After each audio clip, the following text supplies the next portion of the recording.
story of Jesus is an allegory for something that happens in your brain. The word Christ means Christos in Greek, meaning oil. There is a sacred fluid in your brain called cerebrospinal fluid, which is what the ancients called Christ oil. Every religion has a sacred river. For the Egyptians, it's the river Nile. For Christians, it's the Jordan River. This river is your spinal cord. Jesus, the oil, was in Nazareth, the top of the river, which corresponds to the skull, with Joseph and Mary. Joseph is the male pineal gland, Mary is the female pituitary gland. King Nazareth wants to kill Jesus, the oil, so Jesus goes down the Jordan River, which is the oil being released from the brain down your spinal cord, to Bethlehem. Jesus going to Bethlehem corresponds to the Dead Sea part of the Jordan River.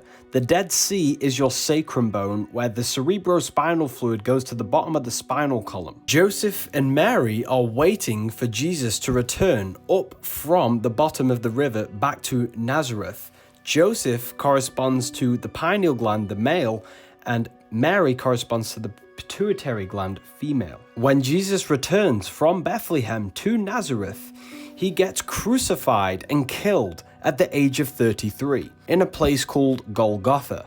Golgotha translates to a place in the skull. The human spine has 33 vertebrae, so this process of Jesus is symbolic of the cerebrospinal fluid produced in the brain falling down the spinal column and being resurrected through a Kundalini awakening.